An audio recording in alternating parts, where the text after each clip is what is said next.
নমস্কার, অনিতাস কৃষ্ণ কথা চ্যানেলে সবাইকে জানাই আমার সাদর প্রণাম। আজ রাধাকুণ্ডে কৃষ্ণাষ্টমী স্নান। শাস্ত্রে বলা হয়েছে যে এই অষ্টমীতে যে স্নান করবেন সেই ভক্তর ইহজনম সার্থক হয়ে যাবে। সেই রাধাকুণ্ড এবং শ্যামকুণ্ড কিভাবে তার উৎপত্তি হলো সেই বিষয়ে আজ আমরা একটু শ্রবণ করব। সব ভক্তগণ আমরা সবাই একত্র হয়েছি। আপনাদের চরণে আমার এই প্রার্থনা, সুন্দরভাবে যেন আমরা এই কথাকে নিয়ে সবাই মিলে আলোচনা করতে পারি এবং গোবিন্দের চরণে যেন সবাই মতিগতি থাকে। একটু জন্য ছোট্ট কথা নিয়ে আজ আমরা এখানে বসছি। আজ এইভাবেই কিভাবে রাধাকুণ্ড এবং শ্যামকুণ্ড সৃষ্টি হলো আর অহৈয়াষ্টমী কি, তাই আমরা আজ আলোচনায় মিলিত হয়েছি। সেই যখনই আমরা রাধাকুণ্ডে শ্যামকুণ্ডের কথা বলবো তখন আসে প্রথমে অরিষ্টাসুর বধ। অরিষ্টাসুর কে ছিলেন? অরিষ্টাসুর ছিলেন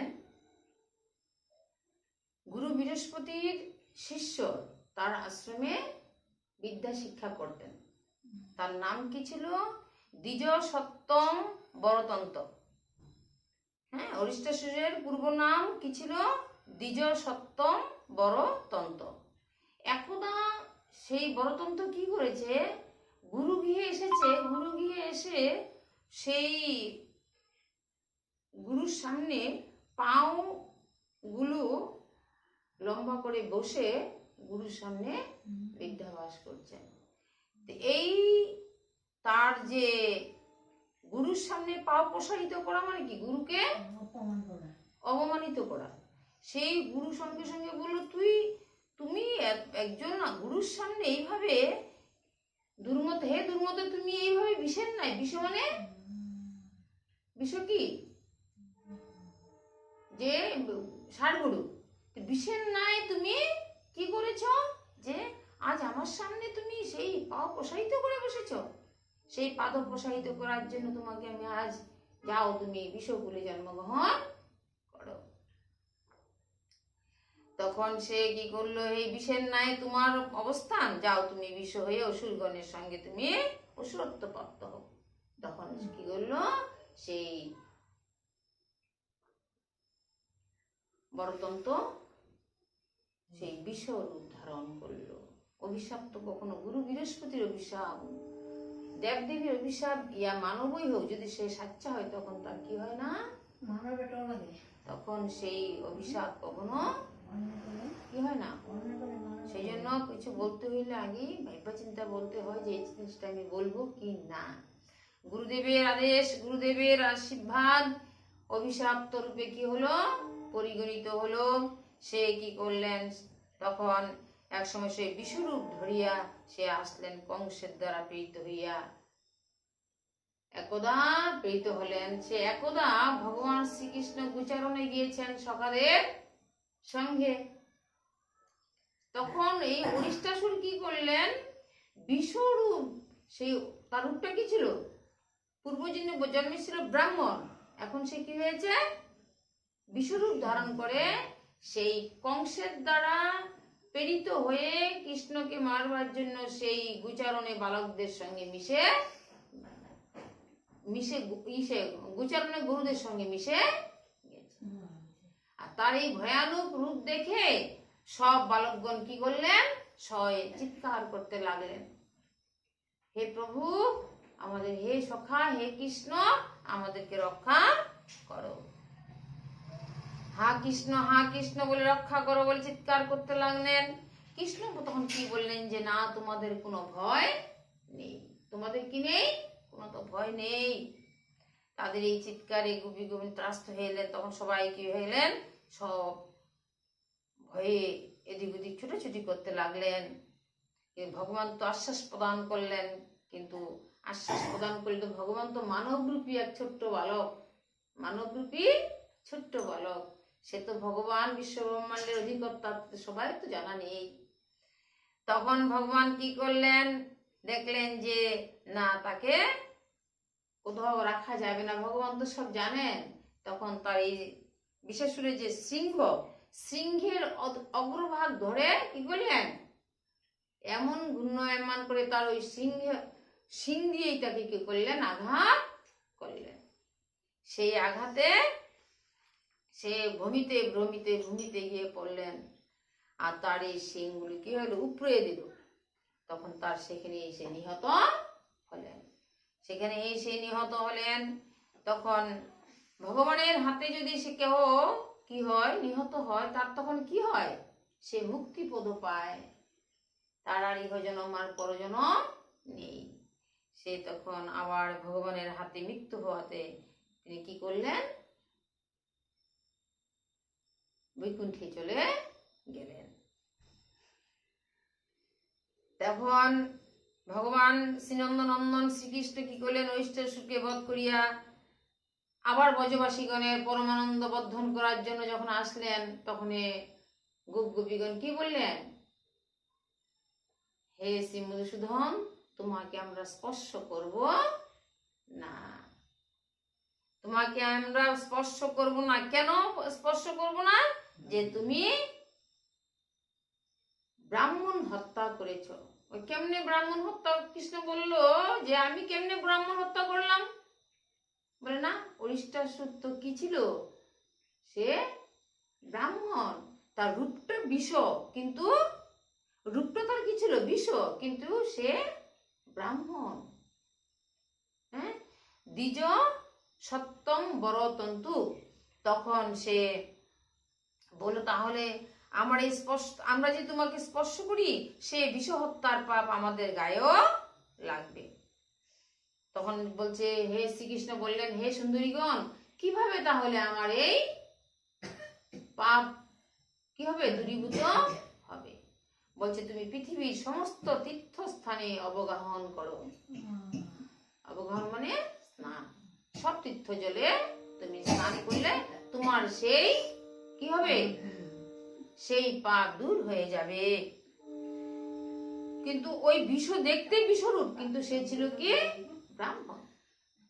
তুমি সম্পূর্ণ ইয়েতে স্নান করলে তখন তার পাপ দূর হয়ে যাবে সমস্ত তীর্থভূমিতে। তখন প্রভু বলল যে, হে কৃষ্ণ বলতেছেন গোপীদেরকে যে আমি যদি তীর্থ ভ্রমণে না গিয়ে সমস্ত তীর্থস্থান যদি এখানেই আহ্বান করে নিয়ে আসি, তাও তো হয়। তখন ভগবান বাও পায়ের কি করলেন, পায়ের গুড়ালিটা আছে না, সেই বাও পায়ের সেই গুড়ালি দিয়ে জোরে কি করলেন, সেখানে স্পর্শ করলেন। স্পর্শ করতেই সেখানে কিসের সৃষ্টি হলো, কুণ্ডের সৃষ্টি হয়ে গেল। কুণ্ড সৃষ্টি হতেই ভগবান সব তীর্থভূমিকে কি করলেন, সেখানে আহ্বান করলেন। আহ্বান করতেই সেই ভগবতী গঙ্গা এবং নিখিল তীর্থ, পৃথিবীর যত তীর্থ সব সেখানে উপস্থিত হইলেন ভগবানের আদেশে। সে তো বিশ্ব ব্রহ্মাণ্ডের মালিক, সব তো তারই অধীন। রাধাকুণ্ড, শ্যামকুণ্ডে প্রথম শ্যামকুণ্ড সৃষ্টি হয়েছে। তখন ভগবান বললেন, কৃষ্ণ যে, হে তীর্থগণ, তোমরা সবাই আমার এই কুণ্ডে বিরাজমান হও। তখন ভগবান শ্রীকৃষ্ণের বাক্য শ্রবণ করিয়া সমস্ত তীর্থ কি হলেন, সেখানে উপস্থিত হলেন। তখন ভগবান বললেন, শ্রীকৃষ্ণ বললেন, হে প্রিয়ে, দেখো সমস্ত তীর্থ এখানে উপস্থিত হয়েছে। তখন গোপীগণ বললেন, আহা হরে, হে হরে, তোমার কথাতে আমরা বিশ্বাস করি না। তখন সমস্ত তীর্থ কি করলেন, যার যার যেটা রূপ ছিল সেই রূপ সবাই, সব তীর্থভূমি সবাই, তীর্থের তো একজন মালিক আছেন না, প্রত্যেক নদীর একজন মালিক আছেন, আছে নাই? যেমন গঙ্গা, যমুনা, সরস্বতী, কৃষ্ণা, কাবেরী, নর্মদা, সিন্ধু, হ্যাঁ না, সবারই লবণ সমুদ্র, ক্ষীরসাগর, লবণ সমুদ্র, সবারই এক একজন কি আছে, প্রত্যেক একজন দেব দেবী আছেন। তখন সব জন আহ্বান করলেন, সবাই দেবীর রূপে সৃষ্টি, সবাই যার যার বুদ্ধি ধারণ করলেন। তখন বললেন, তখন সবাই সবাই সবার নাম উচ্চারণ করলেন যে আমি লবণ সমুদ্র, আমি ক্ষীর সমুদ্র, আমি অমর দিঘিকা, আমি সোন নদী, আমি ভাদ্রপর্ণী, আমি পুষ্কর রাজ, আমি সরস্বতী, আমি গোদাবরী, আমি গঙ্গা, আমি যমুনা, আমি সরজু, আমি প্রয়াগরাজ, আমি রেবা তীর্থ ইত্যাদি সমস্ত তীর্থের জল পৃথক পৃথক দর্শন করো। সবার জলের কালার কি কি আলাদা আলাদা। তখন রাধারানী দেখলেন যে সমস্ত জলের রং আলাদা আলাদা, সবাই সবার জল নিয়ে সবাই তীর্থ ওখানে প্রকটিত হলেন। তখন বললেন যে এই তীর্থ পৃথক দর্শন, সবাই তীর্থ দর্শন করলেন। আর প্রভু সেখানে কি করলেন, তীর্থে স্নান করিয়া পবিত্র হইয়া তখন দাম্ভিকতা মানে অহংকার দেখাইলেন। কৃষ্ণ কি করলেন, সেখানে স্নান করে অবগাহন করে সমস্ত তীর্থ একসঙ্গে প্রকটিত হয়ে গেছেন। স্নান করলেন, স্নান করার পরে ভগবান বললেন, তোমরা পৃথিবীতে জন্মগ্রহণ করেছ, জন্মগ্রহণ করার পরে তো এরকম তীর্থস্থান তো কোথাও পাও নাই। এই তীর্থস্থানে স্নান করে তোমাদের সারা কি হবে, পাপের থেকে মুক্তি হবে। ভগবানের মনে একটা কি হলো, অহংকার হলো, আমি এনেছি সব তীর্থ, আমার এখানে আসলে তোমরা পৃথিবীতে জন্মগ্রহণ করে সেটা পাও নাই। এই যে একটা ছোট্ট একটা বাক্য বললো, তাতে রাধারানী বলছে যে তোমরা সেখানে অবগাহন করো। তখন রাধারানী বলল, না, আমরা সেখানে অবগাহন করব না। কারণ কেননা তুমি বিষ হত্যা করেছ, গোহত্যার পাপ কি মহা মহা পাতক। সেই পাপে তুমি যে সেখানে অবগাহন করেছো, তো সেখানকার জল কি হয়ে গেল, অপবিত্র। সেখানকার জল অপবিত্র হয়ে গেল, আমরা সেখানে অবগাহন করব না। তখন রাধারানী কি বললেন, সব তার সখীদেরকে বললেন, এই সখীগণ, চলো আমরা এক নতুন করে আবার কুণ্ড স্থাপন করি। তখন শ্যামকুণ্ডের পশ্চিমে কি করলেন, সেখানে অরিষ্টাসুর তো বিষয় ছিল। গরু যেখানে বাঁধা হয় সেখানে কিসের সৃষ্টি হয়, গর্ত হয়ে যায় না, কিছুদিন থাকতে থাকতে থাকতে থাকতে কাঁচামাটি থাকলে গর্ত হয়ে যায় না। তো অরিষ্টাসুরের পায়ের খুরের গুড়ালি দিয়ে যে খুরের যে আঘাতে সেখানে কুণ্ড একটা, ছোট মোটো কুণ্ড একটা ছিল।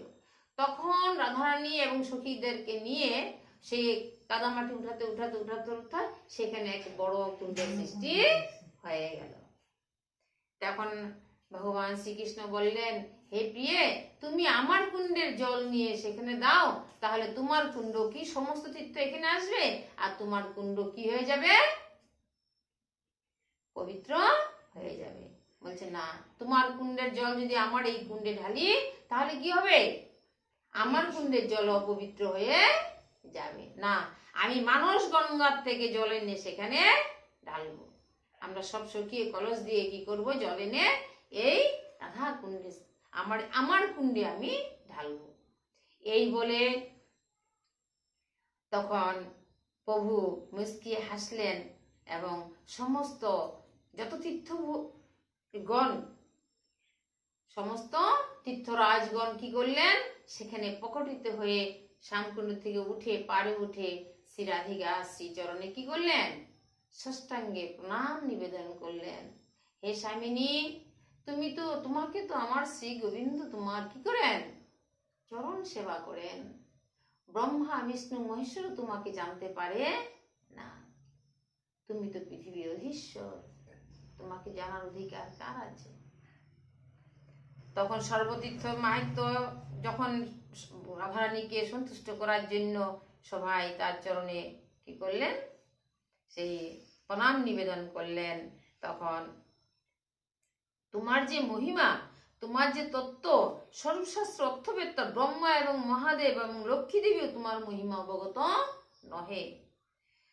যে তোমার এই শ্রীকৃষ্ণ একমাত্র অবগত আছেন, একমাত্র ভগবান শ্রীকৃষ্ণই তোমাকে জানেন, তাছাড়া কারোর জানার অধিকার নাই।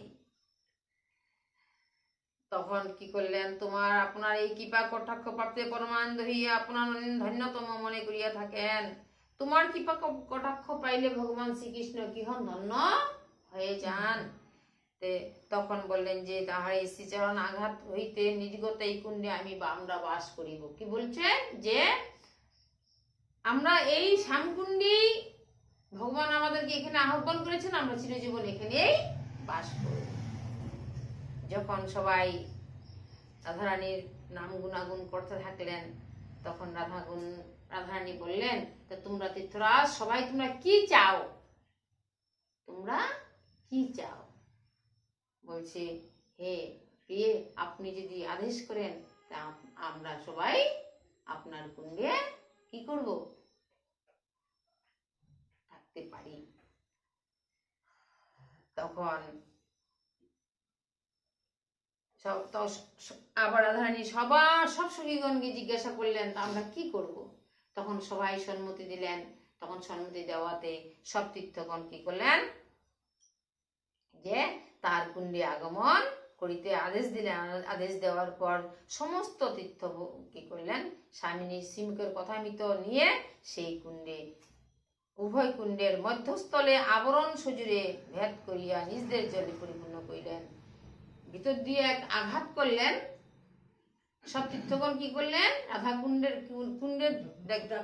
মাঝখানে কি আছে, এদিকে রাধা কুণ্ডের দিকে শ্যামকুণ্ড, ভিতরে সজুরে আঘাত করাতে একটা কি সৃষ্টি হোল, মানে একটা গর্তের মতো সৃষ্টি হলো, পাইপের মতো, যে আমরা ভিতর দিয়ে জল যে পাস হতে পারে তেমন। তখন কি করলেন, এই কুণ্ডের জল গিয়া সেই কুণ্ডে ভরে গেল। তো এই সমস্ত তীর্থভূমি আবার সেই জলে কি করলেন, প্রবেশ করলেন। তখন প্রিয়াগত কুণ্ড আমার প্রিয়। তখন ভগবান শ্রীকৃষ্ণ বললেন, হে প্রিয়ে, তুমি যত আমার প্রিয়, তোমার কুণ্ড ততধিক আমার প্রিয়। তোমার কুণ্ডে স্নান করিবে, তার কোটি জন্মার্জিত যত অপরাধ আছে সব কি হয়ে যাবে, সব খণ্ডন হয়ে যাবে। আবার তখন প্রিয়া আবার বললেন, হে প্রভু, আপনার কুণ্ডে যে স্নান করবে তার কি যত ধরনের যত অপরাধ আছে তাও কি হয়ে যাবে, সব ক্ষয় হয়ে যাবে, সব বিনাশ হবে। আর যে আপনার তীরে বাস করবে তারও কি হবে, সেও বৈকুণ্ঠবাসী হবে। যত বাধা বিঘ্ন সব দূর হয়ে সে ব্যক্তি অবশ্যই প্রিয় ও ধীর বিজয়ী অলঙ্কিত হইয়া মহা রসময় হর্ষবর্ধন করিতে করিতে রাস রসোৎসব সম্পন্ন করিয়া তিলুকের মধ্যে এক অলৌকিক যশরাশি বিস্তার করিলেন। কি করলেন, তখন এই শ্যামকুণ্ড রাধাকুণ্ড গোবিন্দের আদেশ মতো, রাধারানী আদেশ মতো আবার শ্যামকুণ্ড, তার জন্য এক নাম হলো রাধাকুণ্ড, এক নাম হলো শ্যামকুণ্ড। শ্রী গোবিন্দের পায়ের পাশনির দ্বারা যেই কুণ্ড হয়েছে তাকে বলা হয় শ্যামকুণ্ড। রাধারানী নিজের সখীদের নিয়ে যেই কুণ্ডর সৃষ্টি করেছেন তা হলো রাধাকুণ্ড। আর সেই দিনটা ছিল কি, সেই দিনটাতে অরিষ্টাসুর বধ করেছিলেন। গোবিন্দ অরিষ্টাসুরকে বধ করে তখন তিনি ওই অবগাহন করার কথা যে রাধারানী বলছেন যে তুমি সর্বতীর্থে অবগাহন করো, তখন ভগবান শ্রীকৃষ্ণ পৃথিবীর সমস্ত তীর্থভূমিকে কি করলেন, তীর্থরাজগণকে সেখানে আহ্বান করলেন। আর সেই গোবিন্দের পাশনির দ্বারা যেই কুণ্ড সৃষ্টি হলো, সব তীর্থভূমি সেখানে এসে অবস্থান করলেন এবং ভগবান সেখানে স্নান করলেন। স্নান করে ভগবান সে অরিষ্টাসুর বধ থেকে, ব্রাহ্মণ হত্যা থেকে তিনি কি হলেন, মুক্ত হয়ে গেলেন। এইভাবে রাধাকুণ্ড এবং শ্যামকুণ্ডের সৃষ্টি হলো। আর সেই দিনটা ছিল কার্তিক মাসের কৃষ্ণা অষ্টমী, কার্তিক মাসের কৃষ্ণা অষ্টমী। সেই দিনতে তখন বললেন রাধারানী যে ওই দিনে যে ব্যক্তি সেখানে অবগাহন করবে তার সম্পূর্ণ অপরাধ থেকে, সে সারা বাধা বিঘ্ন সারা অপরাধ থেকে তিনি মুক্ত হয়ে গোবিন্দের দাস হয়ে যাবেন। ওই অষ্টমী কেন বলা হয়, যে ভগবান যখন বিশ্বরূপধারী অরিষ্টাসুরকে নিধন করিয়া বিষবোধ হেতু শ্রী অঙ্গের শুদ্ধিতার জন্য, শ্রী অঙ্গটা শুদ্ধ করার জন্যই তো সমস্ত ভূমিতে স্নান করা হয়, তো স্নান করেছিলেন। আর সেই মহাতীর্থগণ কি করেছিলেন, সেখানে উপস্থিত হয়েছিলেন। আর সেই দিনটা ছিল কার্তিক মাসের কৃষ্ণপক্ষের অষ্টমী তিথি। মধ্যরাত্রে শ্রীকৃষ্ণের আহ্বানে পৃথিবীর সমস্ত তীর্থ এই কুণ্ডে আগমন করিলে এই তীর্থকে অহিয়াষ্টমী বলা হয়, মধ্যরাত্রে। তাই আজ আমরা কেমন করে কি হয়, আধা কুণ্ডে স্নান এবং অহিয়াষ্টমী কাকে বলে, তাই আমরা আজ একটু আস্বাদন করলাম। আজ এখানে আমরা আজ ভাগবতের সমাপ্ত দিলাম। জয় জয় রাধা রানী কি, রাধা কুণ্ড শ্যাম কুণ্ড কি।